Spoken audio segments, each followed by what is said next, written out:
Bonjour. Donc aujourd'hui, on va voir un nouveau chapitre, donc entier bien sûr, qui va porter sur les listes chaînées. Les listes chaînées, donc, font partie des structures de données dynamiques. Parce que vous avez déjà vu les structures de données statiques, à savoir les tableaux. Alors, donc pour les tableaux, on est obligé de, de spécifier ou indiquer la taille lors de la programmation, hein. Et des fois, donc, on ne peut pas donc savoir ou connaître la taille des données à l'avance.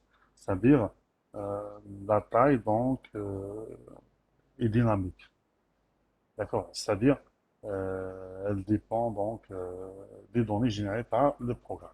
Et c'est pour ça qu'on a introduit les listes chaînées. Donc les listes chaînées donc, se basent sur les structures. On a déjà fait donc TP sur les structures. Donc, tout simplement les, les enregistrements. Et donc, l'idée, pour construire une liste chaînée, tout simplement, je prends donc des enregistrements et je les relie entre eux. Voilà. Allons donc voir d'abord,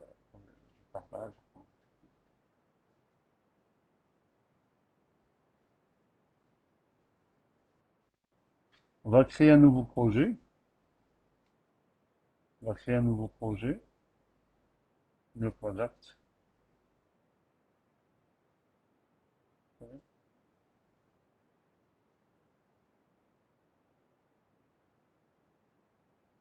Je vais l'appeler donc TP, liste, liste chaînée.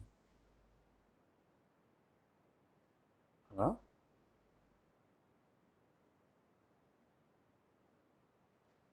Voilà, comme d'habitude, donc j'accède au fichier principal main.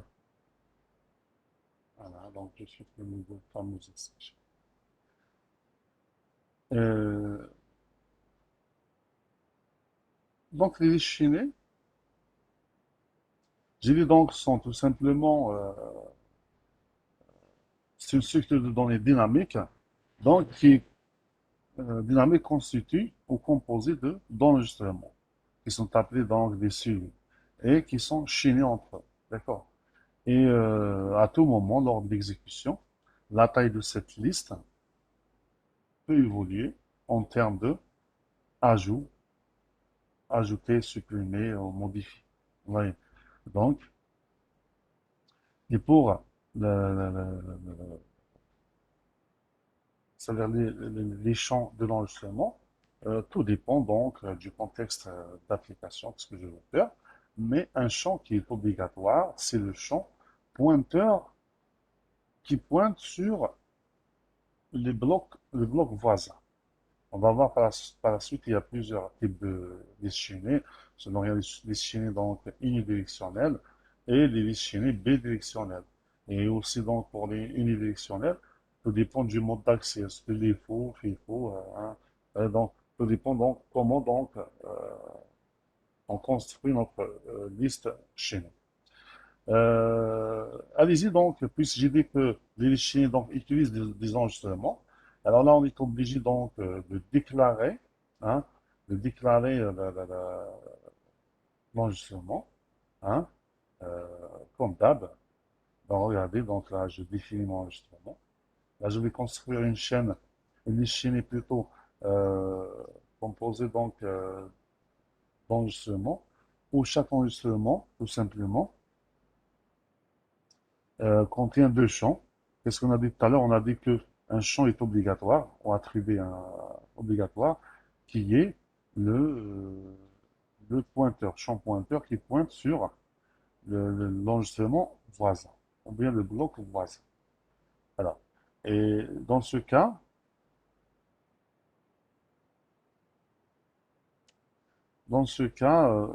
voilà, j'ai défini une structure ou un enregistrement qui a deux champs, éléments de type entier, et un champ pointeur qui pointe sur un bloc du même type. C'est pour ça donc on a, on a défini donc ce pointeur qui s'appelle suivant. Vous voyez, donc ce pointeur suivant,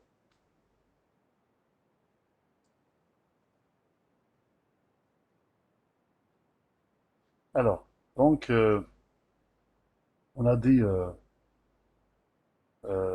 voilà, donc la déclaration, on a défini donc notre enregistrement qui est simple. Euh,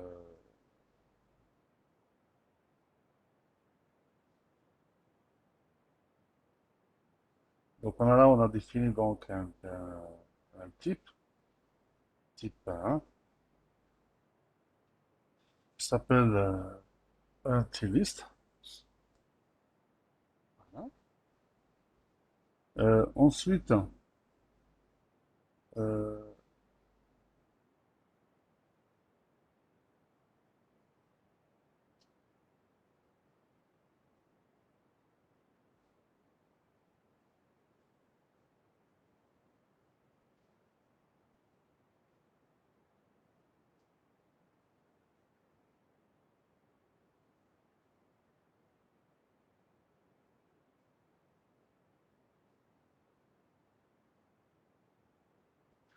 ensuite, on va définir deux fonctions. Une pour afficher les éléments de la liste et l'autre pour créer la liste chaîne. Vous voyez? Donc là, on a défini une fonction qui s'appelle afficher liste. Bien sûr, en entrée, cette fonction euh, donc, prend en entrée le début de la liste chaîne, c'est-à-dire le pointeur qui pointe sur le premier élément de la liste chaîne. Et la deuxième fonction que vous voyez ici, elle va donc euh, retourner un pointeur de type l'enregistrement qu'on a défini ici, un list. Et ce pointeur, tout simplement, c'est le pointeur du premier élément de la liste, c'est-à-dire le pointeur qui pointe sur le premier élément de la liste Chine. On va donc définir le corps de ces fonctions. Voilà, vous allez donc afficher.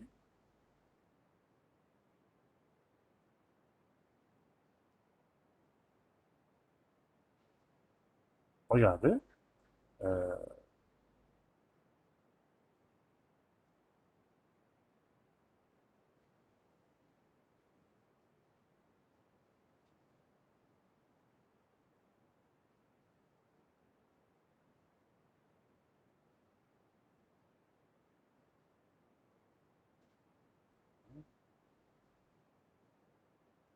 euh,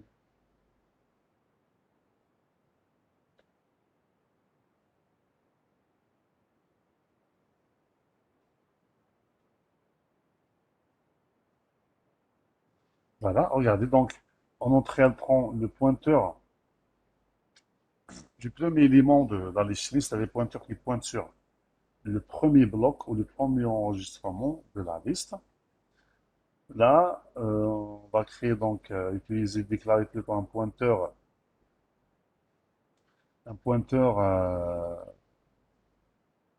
pour parcourir la liste. Oui. Et donc, euh, on va afficher les éléments de la liste. Alors, tant que on n'est pas arrivé au dernier élément, parce que vous avez vu en cours que le pointeur en tête, c'est le pointeur qui pointe sur le premier élément de la liste chaînée.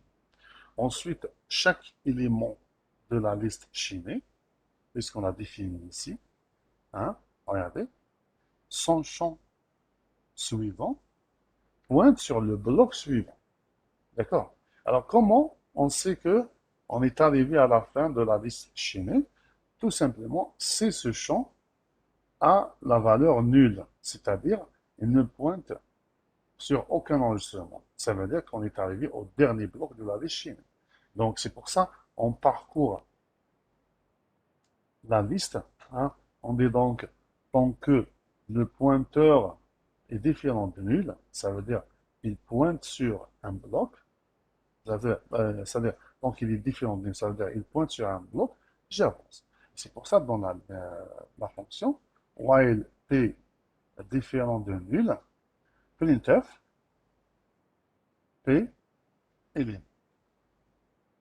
C'est-à-dire, on affiche, regardez comment on accède au, c'est-à-dire contrairement aux enregistrements, quand on les a vus, pour accéder, c'est-à-dire quand on déclare une variable de type enregistrement, pour accéder au champ de l'enregistrement, on utilise le point, c'est-à-dire on utilise le nom de la variable enregistrement, point, le nom du champ. Par contre, pour accéder au champ d'un enregistrement qui fait partie de liste chimique, en utilisant les pointeurs, on utilise cette syntaxe, flèche. Oui. Donc, c'est le télémon 1, le signe supérieur. Alors, j'affiche l'élément et bien sûr, je ne dois pas oublier la modification de la condition d'arrêt de la boucle. C'est-à-dire, je dois modifier la valeur de P. On le fait tout simplement avancer, hein, au bloc suivant. Voilà. Et là, à la fin, c'est bon. Maintenant, on définit le corps de la fonction créer une liste. Attendez, je fais copier-coller parce que votre charge est court, donc la préparer donc, les exemples. Alors, je viens ici, donc voilà, définir la fonction.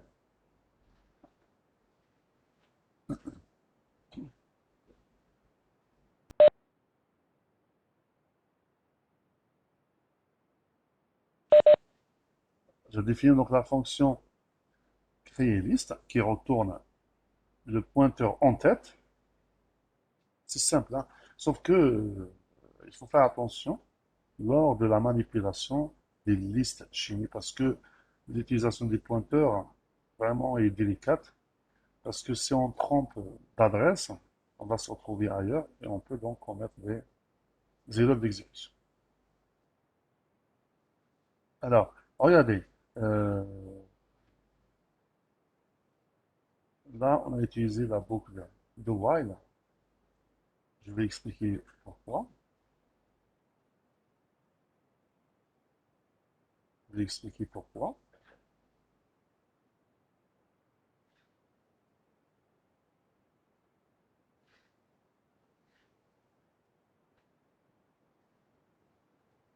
Déjà, on a parlé des boucles, hein. D'accord. On a parlé des boucles. Ce do while par rapport au while, c'est qu'avec do while, on doit exécuter le corps au moins une fois. Contrairement à while, donc c'est la condition vérifiée, j'exécute. Si elle n'est pas vérifiée, donc on n'exécute pas. Ça veut dire hein, 0 ou 1 fois. Par contre, la boucle do while, c'est que est utilisée si on exige que le corps de la boucle hein, doit être exécuté au moins une fois. Voilà. Donc, j'aime bien donc ce que j'ai trouvé dans le programme.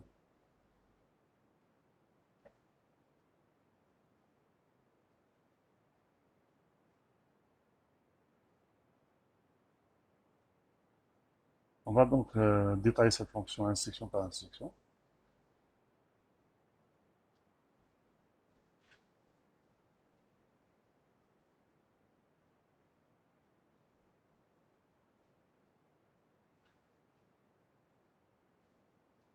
Alors,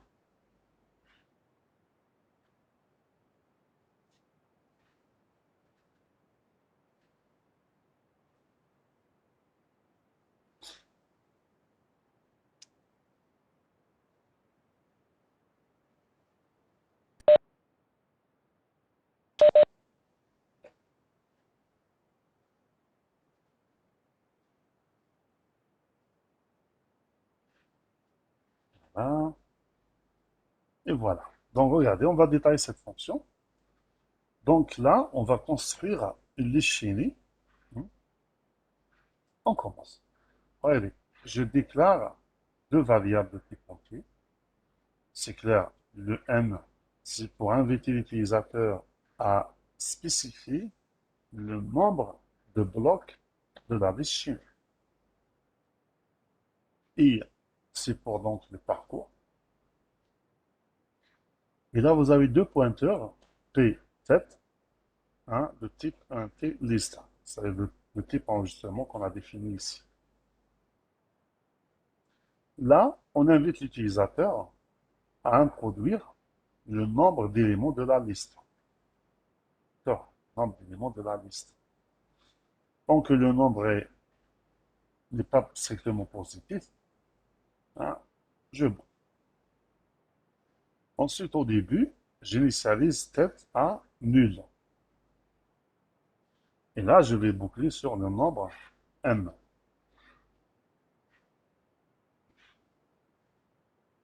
Donc, rappelez-vous, quand on déclare un enregistrement ou bien une structure, ça ne veut pas dire qu'on a réservé de l'espace mémoire. On a juste défini le type. Il ne faut pas oublier ça. Et puisque les listes chaînées donc font partie des structures de données dynamiques, hein, alors donc là, qu'est-ce qu'on fait? Là, c'est à nous d'allouer l'espace mémoire pour chaque bloc. Regardez ici, qu'est-ce qu'on a fait? Donc là, on a alloué malloc, c'est une fonction qui est connue, un espace mémoire dont la taille est égale à la taille de la structure qu'on a définie ici. Oui. Là, j'ai un entrée, on a 4 entrées. Et là, le pointeur, ça dépend du système. Là. Et ensuite,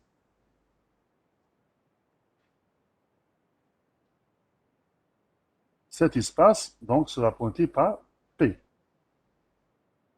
Maintenant, si la fonction malloc a réussi, c'est-à-dire elle a réservé l'espace mémoire pour l'enregistrement, elle va nous retourner l'adresse de cet espace mémoire. Sinon, elle va nous retourner nul. Et donc, c'est pour ça qu'on vérifie ici. Regardez. Là, on sort directement. On renvoie un nul. Ça veut dire la fonction créer liste, il est fou, va nous retourner nul. Pourquoi? Parce qu'il n'y a pas d'espace mémoire suffisant pour créer cette liste chaîne. D'accord? Là, regardez, donc là, on va parcourir, donc, c'est-à-dire on va faire 5 itérations au maximum. Hein? Plutôt, euh, au maximum 5, minimum 0. Si par exemple, l'espace mémoire est insuffisant, on ne va pas donc hein, créer la liste. On peut, par exemple, réserver l'espace mémoire pour les deux premiers blocs ou les trois. Tout dépend de l'espace mémoire libre. C'est pour ça, à chaque itération, on vérifie. Si on est arrivé à réserver un nouvel espace mémoire pour le nouveau bloc, c'est bon. Sinon, ça veut dire qu'il n'y a plus d'espace en ferroté. Là, ensuite, si donc P est différent de nul, ça veut dire qu'on est arrivé à réserver l'espace mémoire pour le bloc. Et là, dans ce cas, qu'est-ce qu'on fait? On va inviter l'utilisateur à introduire la valeur de l'élément I. Voilà. Regardez la syntaxe utilisée pour accéder au champ hein, d'un bloc. D'accord? Ensuite, P, parce que regardez, là, on est en train de construire une liste, les faux. Oui, les faux.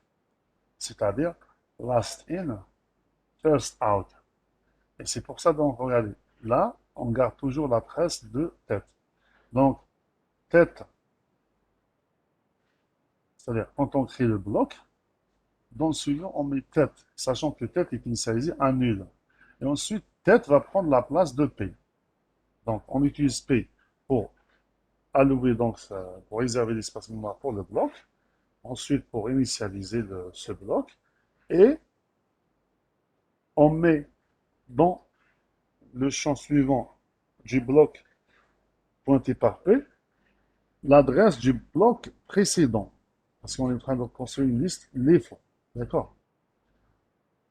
Et ensuite, tête va prendre la place de tout. Et ainsi de suite. Et à la fin, qu'est-ce qu'on retourne? On retourne tête. Oui, on retourne tête. Alors, euh, là, regardez carrément, c'est-à-dire, là, tout à l'heure, ce que j'ai dit, minimum 0, maximum 5, non. Parce qu'en regardant ici, regardez, cette fonction, soit elle réserve, c'est-à-dire, soit elle crée la liste chimique complète, c'est-à-dire la liste composée de un élément, sinon elle retourne nulle. D'accord? Voilà, c'est bon. Donc là, je sauvegarde, je compile. Il n'y a pas donc d'erreur. Je lance l'exécution.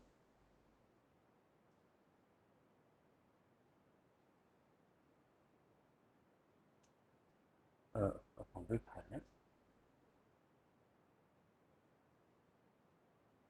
Donc, je n'ai pas encore terminé la fonction main. Oui.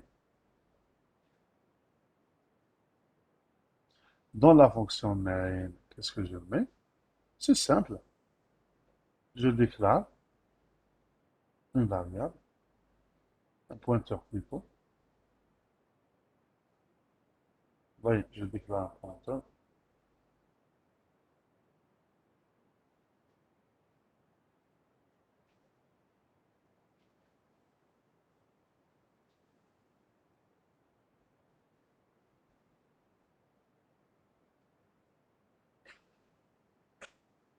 Voilà,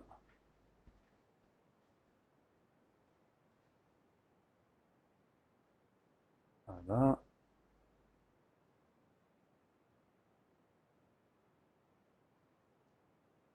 Là, c'est clair. Je déclare donc le pointeur tête qui pointe sur le premier élément de la liste.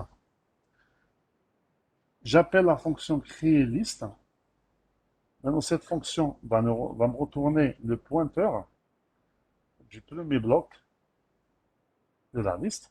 Maintenant, si ce pointeur est nul, ça veut dire qu'on n'est pas arrivé à créer la liste chaînée. Donc, c'est un problème d'espace mémoire. Sinon, on va afficher la liste. D'accord? Je compile, je lance l'exécution, je partage l'écran comme d'habitude.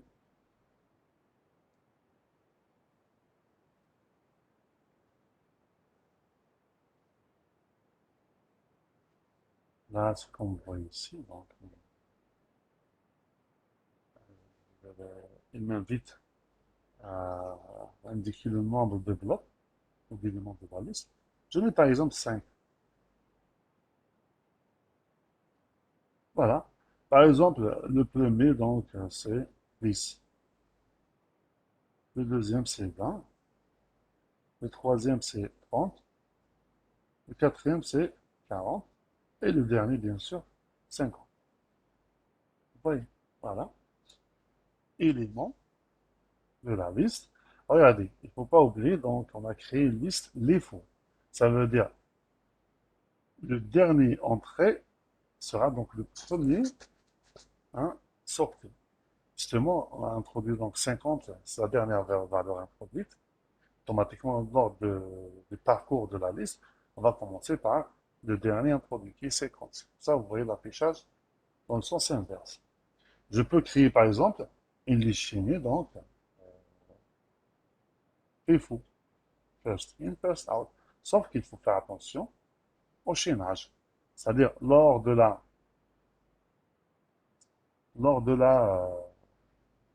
construction ou la création de la liste, là, je fais attention. Donc, on peut créer une liste euh, FIFO, hein. C'est la même chose.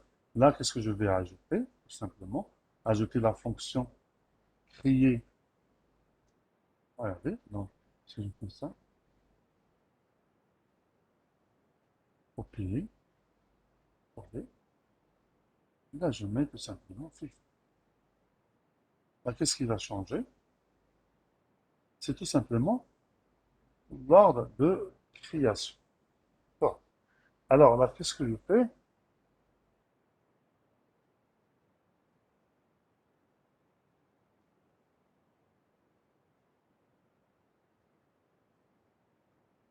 Je crée la fonction.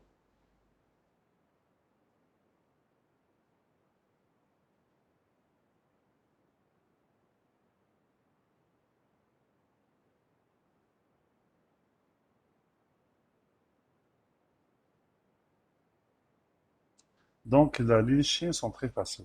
Euh, Elles sont simples. Le problème, c'est lors de la manipulation des pointeurs. C'est là où il faut faire attention.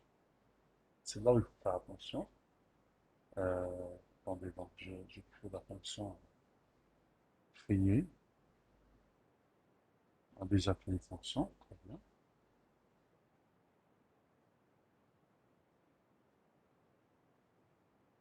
Voilà.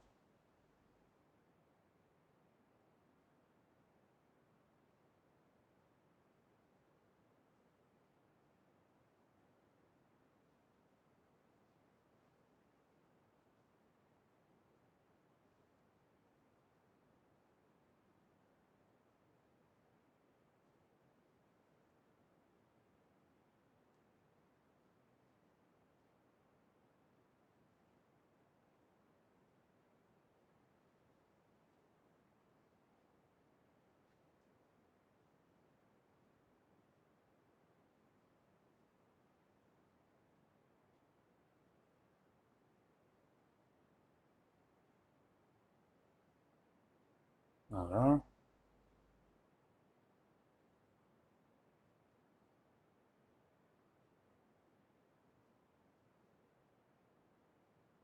Voilà.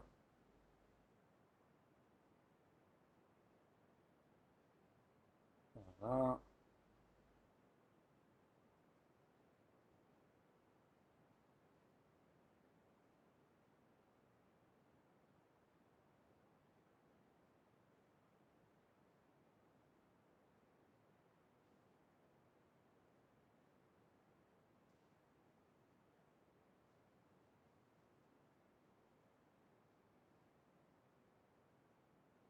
Voilà. C'est bien d'organiser son code, hein, et de bien structurer parce que ça aide énormément donc à, à la lecture du code et même lors des mises à jour. Voilà. Les choses seront donc plus simples, plus faciles.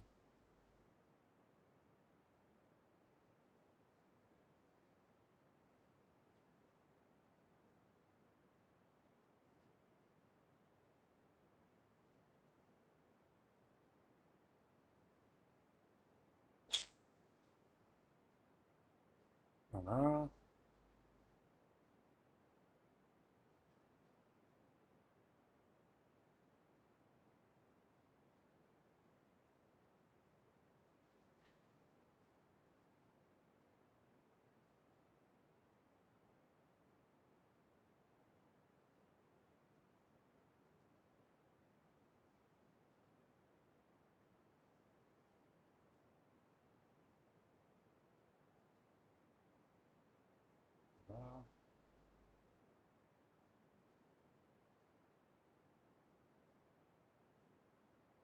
Voilà. Voilà.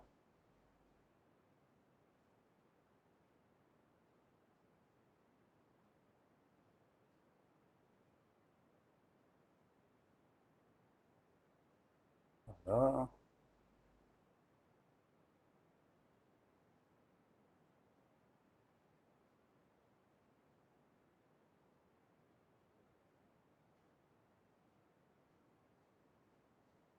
Voilà.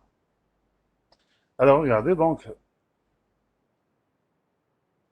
euh, c'est donc on trouve pratiquement donc les mêmes déclarations, sauf que là, on a un pointeur précédent qui est en plus par rapport à la création de la liste des faux. Vous allez voir pourquoi. Là, donc, on invite toujours l'utilisateur à introduire le nombre de blocs ou d'éléments de la liste. Et ensuite, on réserve pour chaque bloc. D'abord, on réserve le premier. Regardez. Parce que là, vous allez voir, on réserve donc le premier bloc. On invite l'utilisateur à introduire la première valeur, ou la valeur du premier élément. Et là, on a placé la tête, pointeur tête, sur le premier bloc créé.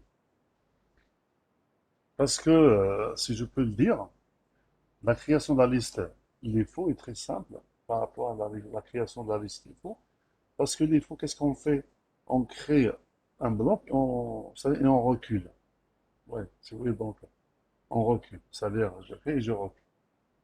Par contre, là, je dois avancer. Oui. Euh, donc, c'est pour ça qu'on a créé le premier bloc en dehors de la boucle. Et ensuite, qu'est-ce qu'on fait? Euh, on garde toujours la trace du précédent. Ouais. C'est pour ça qu'on a initialisé précédent à P. Ensuite, on va utiliser P dans la boucle. Alors, qu'est-ce que je fais? Je rentre dans la boucle, je crée un bloc, c'est bon. J'invite l'utilisateur à introduire le numéro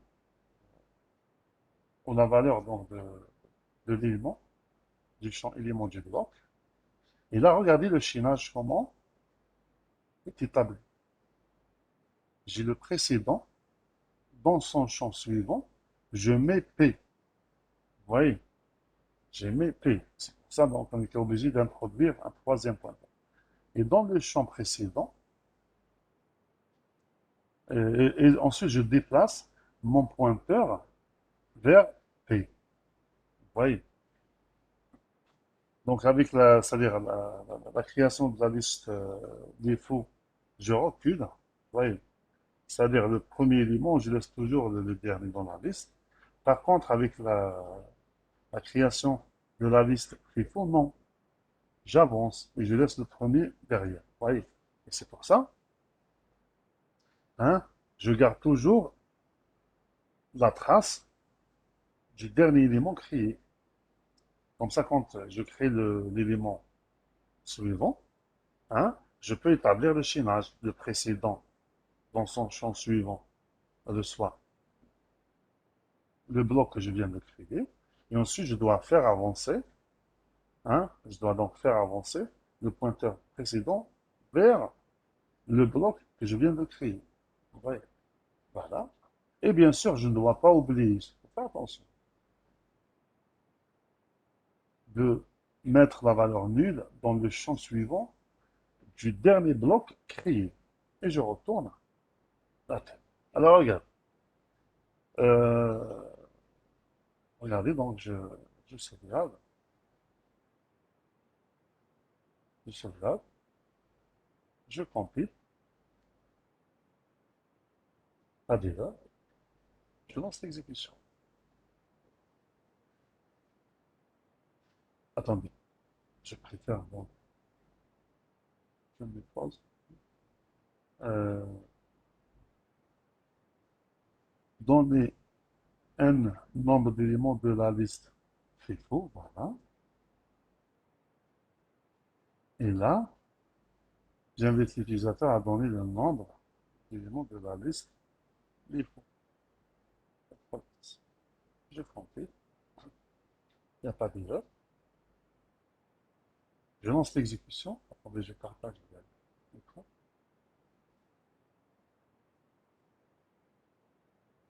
Page. Et hop, voilà, elle m'invite à introduire le nombre d'éléments. Je utilise le même exemple, 5.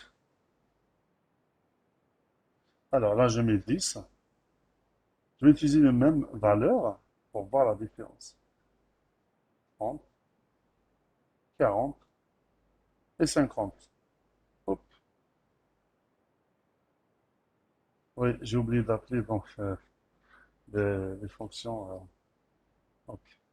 Attends, on n'a pas donc appelé la fonction créer, créer, Ouais. Donc, je dois donc appeler de nouveau. Je dois appeler de nouveau, voilà. Mhm. La même chose. Regardez, la même chose.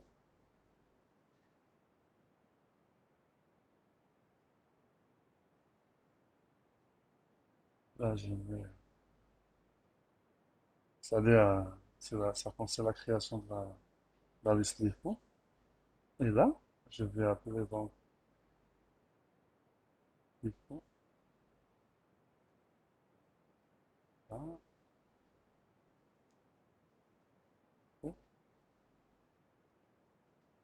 les fonds affichés. Voilà. Voilà. Sauvegarde. Je-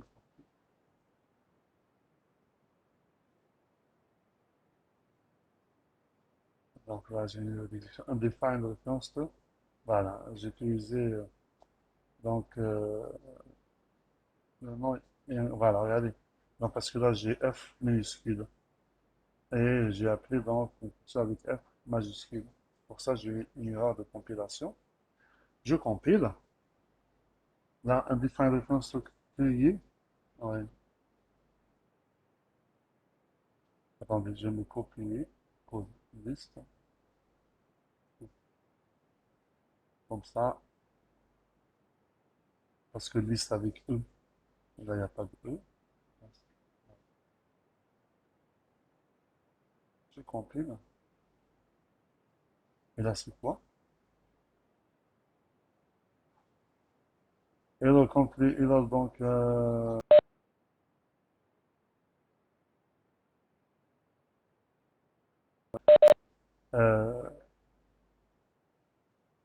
et liste il faut. Donc,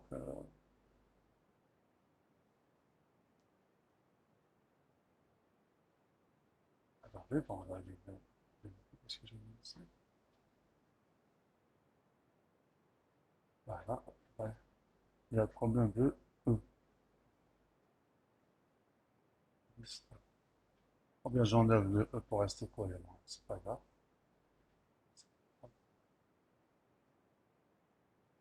C'est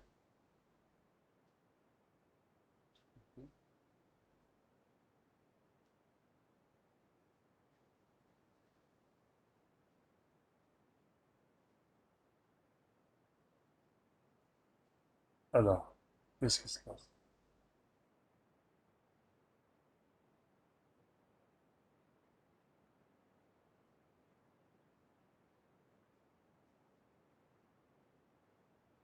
Voilà. Donc, c'était un problème de nom de fonction. Vous voyez, qui n'était pas donc lui-même. Euh, je compile, c'est bon. Je lance l'exécution.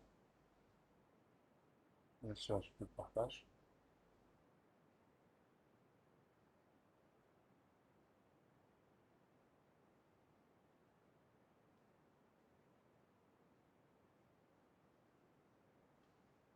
Pour la liste défaut, donc je prends comme date 5. La première valeur 10. J'ai dit je prends les mêmes valeurs pour voir la différence.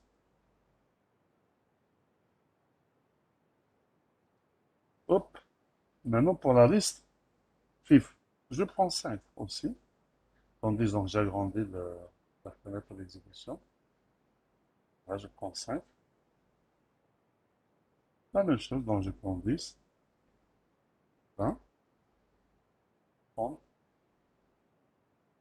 30. Ah, j'ai appris. Ouais. L'essentiel. Regarde. Donc la première valeur introduite hein, pour la liste défaut, 5. La voici. La dernière, c'est 40. Et donc, on voit bien que on est arrivé à créer deux listes chinées, une suivant le principe défaut et l'autre suivant le principe défaut. Donc, j'ai vu les listes chines sont simples. Il faut faire attention lors de la manipulation des pointeurs. C'est ça le problème. Oui. Euh, Parce que si on se trompe, hein, là, on va commettre vraiment des erreurs d'exécution qui peuvent être graves. Cela en touche des adresses. On manipule des adresses. Donc, ce TP est très simple, hein. Vous pouvez même donc essayer de programmer les exercices que vous avez faits en TD. Essayez de les traduire en programme C. Voilà, donc, sur ceci, donc, je vous remercie et à la prochaine. Inch'Allah.